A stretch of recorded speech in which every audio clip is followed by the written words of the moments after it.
देखो अब मैं आपको एक क्वेश्चन करा रहा हूँ, उससे पहले मैं इसका बेस करा रहा हूँ। तो बेस मैं करवा भी चुका हूँ वैसे, बस ये याद रखना 1D से 2D, 2D से 3D शिफ्टिंग कैसे करनी है।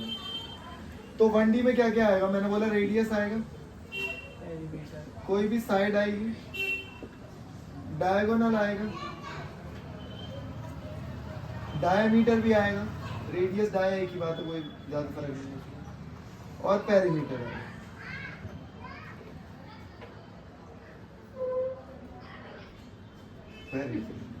तो मैंने बताया अगर रेडियस हाफ कर दिया किसी भी चीज की, अगर रेडियस हाफ कर दिया तो पूछेंगे कि डायमीटर एरिया में क्या चेंज आएगा। तो मैं क्या बता रहा था, ये हमारा 1D हो गया, 2D में हमारा एरिया है, 3D में हमारी वॉल्यूम आ गई। बस मैं आपको ये बताना चाह रहा हूँ कि अगर 1D में कुछ चेंज करता हूँ मैं, 1D में मतलब मैंने रेडियस डबल कर दिया, मैंने रेडियस ट्रिपल कर दिया, तो मैं पूछूंगा कि एरिया में क्या चेंज आएगा और वॉल्यूम में क्या चेंज आएगा। तो मैं आपको बताता हूँ, पहले ध्यान से रखिए। ये मैंने लिया है कि स्क्वायर, अगर इसकी साइड 1 1 है और मैं साइड क्या कर रहा हूँ, डबल, साइड क्या कर रहा हूँ, डबल। तो साइड अगर मैं डबल कर देता हूँ तो कितना हो जाएगा साइड, साइड साइड 2। अगर मैं इसका एरिया निकालूं तो 1, इसका एरिया निकालूं तो 4। कितना टाइम्स हो गया, 4 टाइम्स। अगर मैं 3 टाइम्स करूंगा, अगर मैं इसको 3 टाइम्स कर देता हूँ तो 9 हो जाएगा, बहुत बढ़िया। तो बस तुम्हें याद क्या रखना है कि अगर 3 टाइम्स कर रहा हूं तो उसका स्क्वायर टाइम्स, नहीं स्क्वायर टाइम्स, 3 टाइम्स है ना, 3 का स्क्वायर 9 हो गया।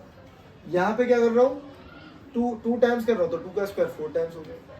अब यहाँ पे क्या है, diameter of a moon is 1/4, तो 1/4 का स्क्वायर 1/16, बहुत बढ़िया, 1/16 टाइम हो जाएगा। लेकिन अगर 3 नंबर में आ गया, 2 नंबर में आ गया तो आपको लिख के दिखाना पड़ेगा। तो जब लिख के दिखाओगे तो क्या करोगे वो दिखाता हूँ आपको, ठीक है। ये तो अच्छा, मैं वॉल्यूम का भी बता देता हूँ। वॉल्यूम में आप कह रहे हो ना क्यूब करना होगा। अब देखो अगर मैंने बोला यही एक क्यूब होता जिसकी साइड 1 1 है, और मैंने बोला मेरे पास ये क्या है, ये भी एक क्यूब है जिसकी साइड 2 2 है। ओके, अब इसका वॉल्यूम बताओ कितना, 1 × 1 × 1 कितना आएगा 1, इसका 2 × 2 × 2 8 आएगा। तो जब हमें वॉल्यूम करना होता है तो हम क्यूब कर देते हैं। मतलब अगर मैंने साइड डबल करी तो वॉल्यूम में कितना चेंज आएगा, तो वो उसका 8 टाइम्स हो जाएगा। मतलब 2 टाइम्स करी थी ना साइड, तो 2 का क्यूब 8। अगर मैं बोलूँगा 3 टाइम्स कर दी साइड, तो वॉल्यूम में कितना चेंज आएगा, 27 टाइम हो जाएगा, 27 टाइम्स चेंज आएगा।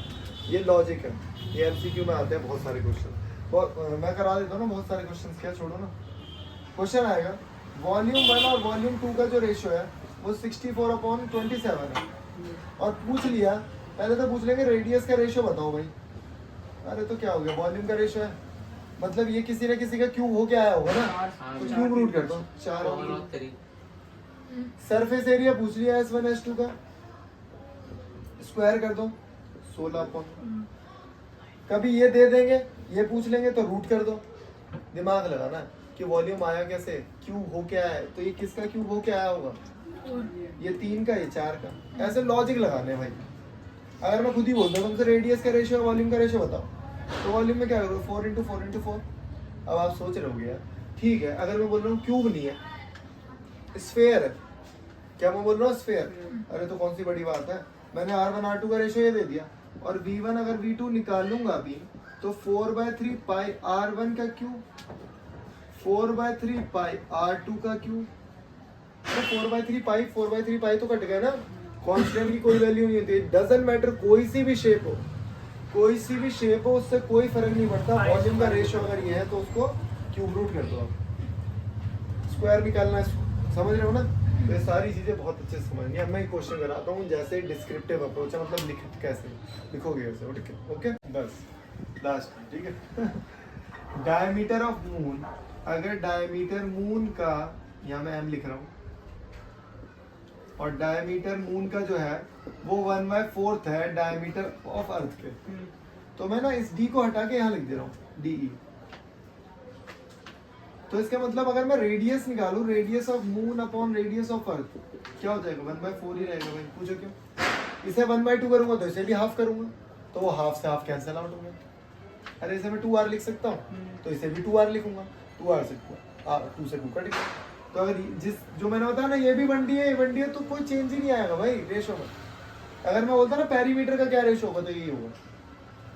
लेकिन पूछा गया हमें सरफेस एरिया का। बताओ surface area of sphere, surface area बोला है रेशो, तो surface area of moon upon surface area of earth. Surface area sphere का क्या होता है?